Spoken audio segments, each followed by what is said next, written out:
Hey there, welcome to Heart. I am Butch Hartman, your co-host with my gorgeous, lovely wife, Julianne Hartman. Hi, Julianne. Hi, sweetie. You look gorgeous and lovely today. Thank you, so do you. Usually you're the only gorgeous woman on the show, but we have another gorgeous woman on the show. And I it's know. Debi She's Gutierrez. trying to upstage me. I know. Hi, Debi. How you doing? I couldn't look at how she's beautiful. Come on. Oh my God. If I looked like you, I would wear a bikini everywhere I went. I would go to the ATM in a bikini. I'd go grocery shopping in a bikini. Idea. Why don't you do I would. I'd pick up the kids at school in my bikini. You know, it's funny. I actually do that. I actually wear a bikini. But you know what's funny about that is that, I was an athlete for many years. My friend who I had on the show was Corey Everson, who was a 7-time Miss Olympia, right? Yeah. Could you imagine what she looks like, okay? Yeah. Her and I both don't wear shorts. We don't wear bikinis in public. Why? I'm so cheated. I get cheated all the time out of it. But it's just funny. He's like, I understand you women. Why do you do that? Who do you get your body ready for? Because there are women out there that really shouldn't. I right? know. It's like, why are we even selling a midriff top in a triple X? The Walmart people. These are Walmart people? Yeah, that shouldn't happen, girl. Yeah. Hey, the reason we are here today is because Debi's been on our show before, and she was so great last time. She had so much to talk about. We wanted to have her back for part 2. This is part chatty. 2. This is Debi Gutierrez. After this, we're going to go to dinner. Just keep chatting. This is Debi Gutierrez, the sequel. The sequel. This time it's personal. Yeah. Yeah. So as you remember, she's 17 years in the industry. Yeah, wow, as a comedian. and that's what I really want to get to is Sure. that I know you've been to some crazy clubs and some crazy towns. Absolutely. Yeah, and that in itself is probably an act. I remember this band came on before us, and the trumpeter died. Oh and my gosh. and they took him away, and the owner looks at us like, "You guys ready to go on?" I can't because somebody just died. So yeah, there's some weird things that go on out there. Well, what do you talk about primarily in your act? We discussed it last time. For those who maybe didn't see the first show, what do you talk about primarily in your act? I talk about the relationship between men and women. Now, most comics are relational. They all talk about relationships between men and women, but in a very badgering, demeaning way. Yeah. I talk about men. No, they don't talk. Did you know men don't have that part of their brain that's chatty? I'm kidding. No. Which is why they don't have the kind of vocabulary a woman has. Yeah. So he can't. And if you're asking him to do it and he's trying, you should acknowledge him for that. He's trying. Yes. I'm trying to be a good talk show host here. Acknowledge me. Exactly. I'm giving it my best Sweetie, shot. you're doing a really good job. Hey, I want to watch a little bit of Debi's act so we can kind of get a little bit of what you're talking about and the kind of humor that you do. So let's take a moment and watch Debi's act. I can't forget that I'm a mommy. Can we, ladies? Never forget, because that child says mommy 80,000 times a day, don't they? Mommy, mommy, mommy, mommy, look, mommy, look, mommy, look, mommy, look, mommy, listen, mommy, mommy, mommy, mommy, mommy, mommy, mommy, mommy, mommy, mommy, look, mommy, look, mommy. Mothers are in the garage every morning. Same car, same kid, school uniform, backpack. We've been doing it every day for 7 years, and it still throws them, Open the door, get in the car, get in the car, get in the car. Don't look at me, get in the car, get in the car, get in the car. One time I looked at my kid, I go, hey, am I talking out of my... He goes, can you do that? Remember today, Daddy, when it was raining really hard and I didn't get in the car, remember? And then you left really fast, remember, Daddy? And I was running like this for the car, and I was crying, Daddy, remember, Daddy? And then Mommy came out in her robe saying, let it in the car! I want to play that again tomorrow. You know what your problem is, Dad? You don't want to be a mother. And I said, oh, honey, I don't. I don't want to be a mommy anymore. I just don't want to. I want to be a daddy. I want to be a daddy because daddies are the most powerful, influential people in the house. They have so much authority. When a father says jump, that kid says, how high, Daddy, on the way up? When they say come here, even the right kid comes up to his father. It's amazing. I'm going, you come here, you the one that broke the VCR. Come here, come right here where I can reach you if I have to reach you. And by the time that kid gets up there, I am so out of my mind, I just go, get away from me.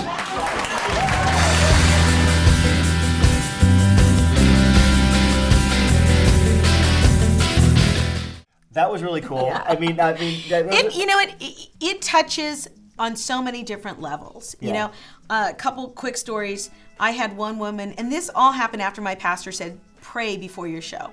Pray before your show for your audience members.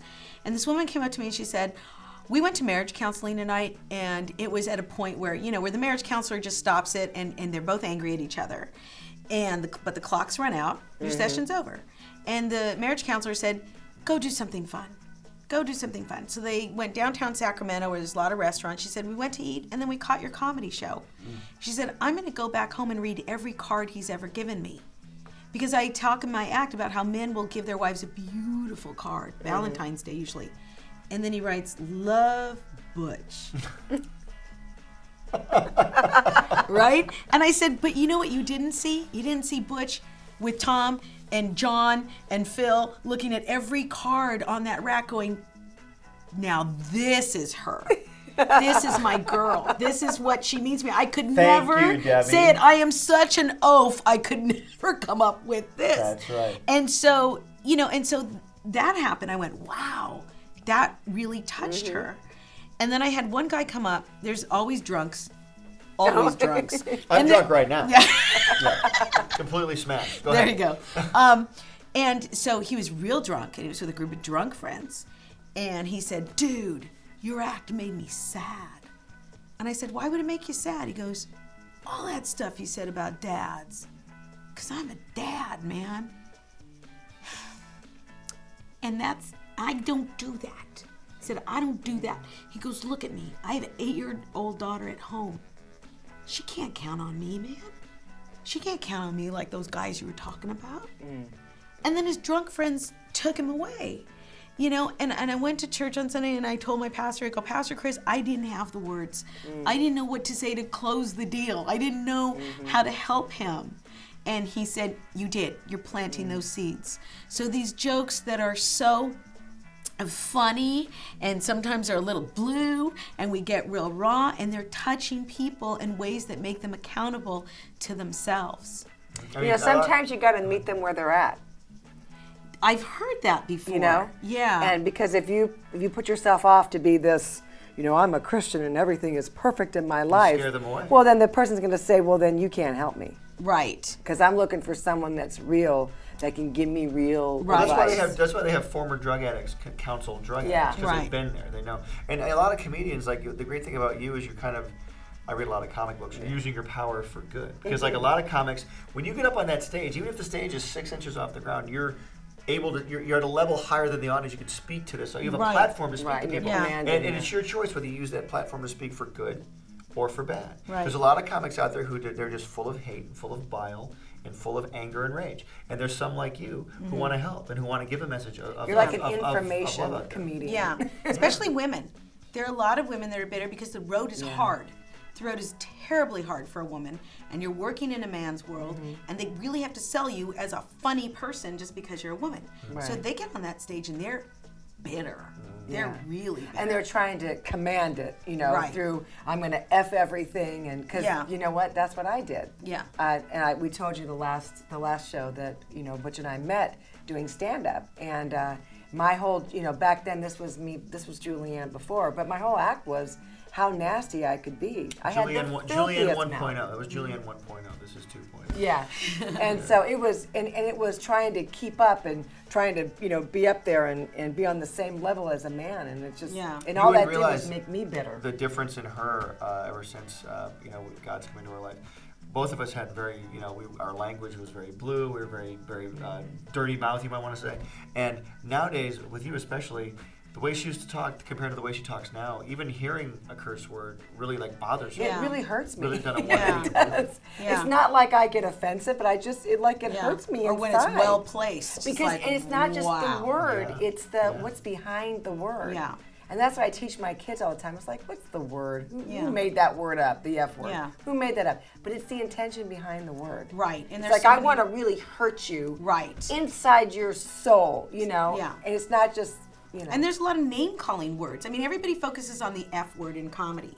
But I have heard women called some of the worst names and the worst label, and men too. Yeah. You know, it's that name-calling that can be so bad. And like I said, my pastor came and said, that language is what's working in this club because you're getting their attention. I'm not saying that I'm blue I think the material is very adult because I'm talking about sex, love, and intimacy. And so the material is very adult. But you talk to them in a way that is speaking to them. I think sometimes with comedy, you have to make the audience a little uncomfortable so they'll respond. Like, not in a bad way, but you got to kind of put them on edge a little bit. And like, that's us. You're pointing out the realities of life to them. Yeah. Things that are totally obvious that we don't speak about all the time. We were talking about preachers the other day, Travis and I, my husband, and we were talking about Mark Driscoll. And I said, man, he is hard on men. And he says, yeah, it makes me uncomfortable. And I said, you don't want to listen to him? He goes, no, you want your pastor to make you a little uncomfortable.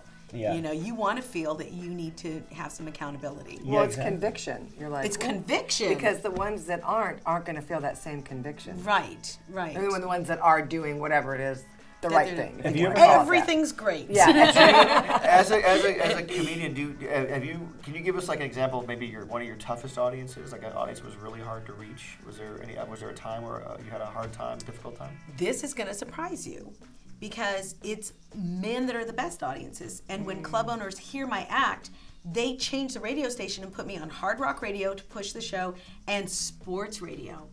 Because men and truckers, anything a trucker listens to, because they love their wives. I can't tell you how much men love their wives, and wives don't know it.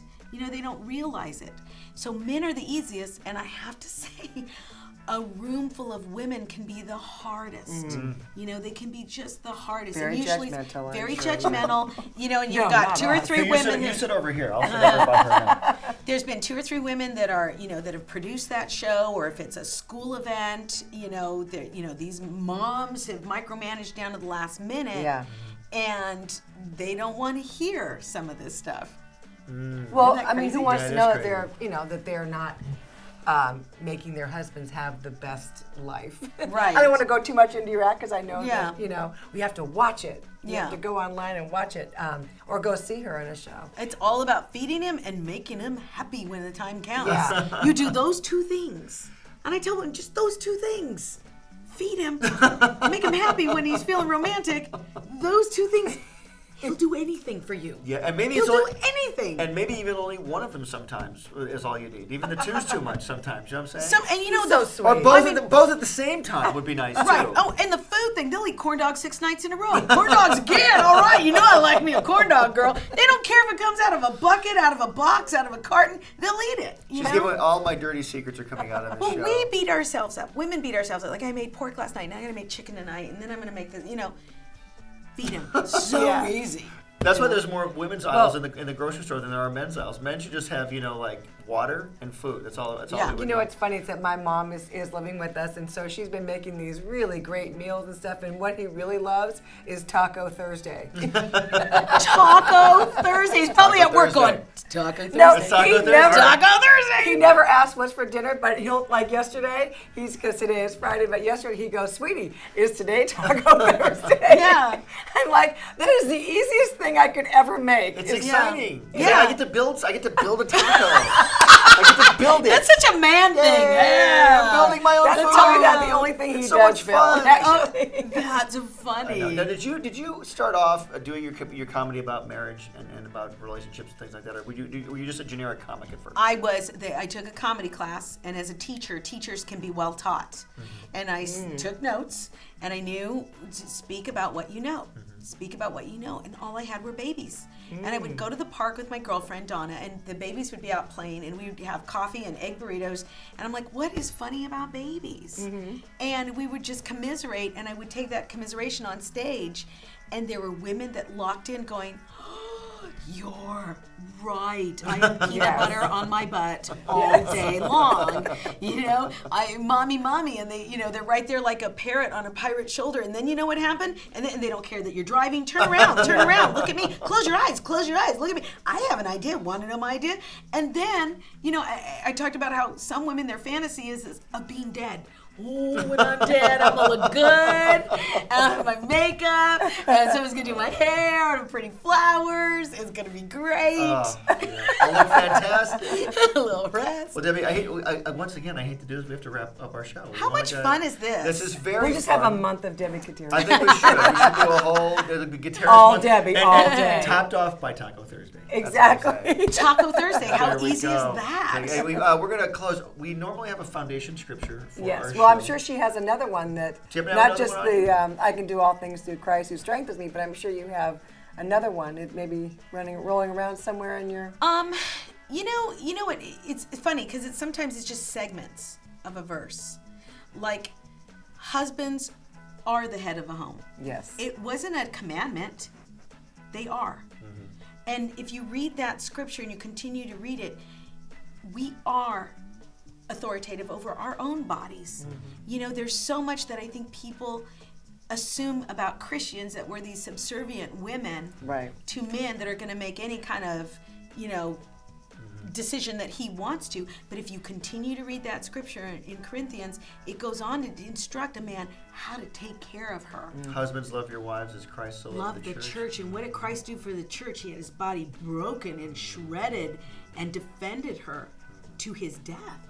And so really that scripture stays in my heart when I go, and I read that when I go on stage, because that's the message I'm trying to get through,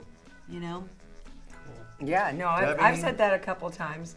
Would you say, Christ wouldn't say that to his Yeah, and when you're first learning this stuff, you're like, wow, that's right. Christ would have not gotten mad at her just now.